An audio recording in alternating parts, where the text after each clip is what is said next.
Hi, I'm Phil Berman from Balance Catamarans, working here on answering some of the frequently asked questions that we get at Balance Catamarans. One of them that sometimes people ask me is, where do you use carbon in your boats?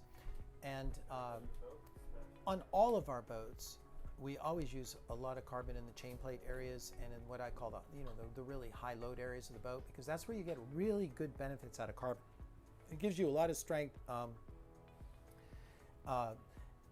So you don't have to engineer the boat with as much e-glass in that particular area. And so depending, our boats are all different, but I'm on a 526 now, and in a 526 we use carbon on all of the beams that run across the boat, around all of the bulkhead tops and sides, on all the chain plates. We use it on our davits.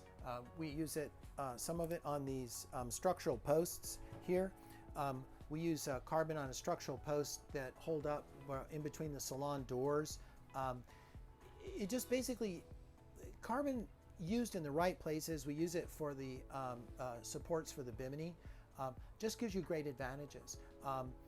The thing that a lot of people don't understand is that doing a boat in all carbon, you save a little bit of weight, but really not very much. And part of the reason for that is that you have to bulk up the skin thickness of the hulls a certain amount, whether you do it with carbon or with e-glass, to achieve regulatory approval. And so it's actually possible in a carbon boat to build the skin thickness less than you can get in some countries to be approved, but you can only use that for kind of a racing application where you just don't care about building to standards. And so the e-glass carbon epoxy type of boat is incredibly light. So the way we build the Balance 526, for example, the 620 and all the larger ones, is essentially pretty much like all the gunboats were built in South Africa.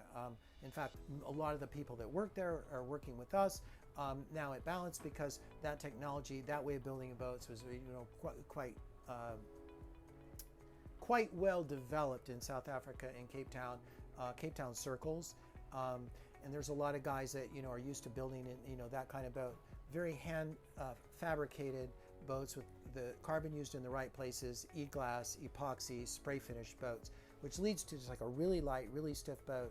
But they are extremely labor intensive to build, because when you're building like that, you are building a boat that's very light, and you're not using a lot of pre-made fiberglass modules and that sort of thing.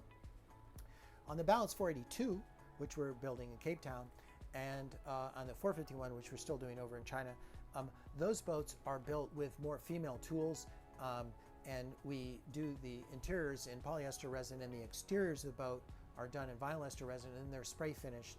Well, no, I'm sorry, they're not spray finished. We do them, they're with gel coat, which is done in the molds. And the primary reason for that is that if you want to bring the price of a boat down, you need to build it a lot faster. And we found that there was a high demand for the balanced design in a slightly lower price point, and some people wanting a slightly smaller boat. And so that's what precipitated our desire to create the 482, but also the Balance 451, which becomes an extremely good value in a boat because it's a two-part molded boat. It goes together like this. So we can fabricate that boat from start to finish in approximately 7 months. The 482 is going to be more about a 10 to 12 month process once we get the tooling in place, and the 526 will always be a 14-month build time. So those build times become labor hours because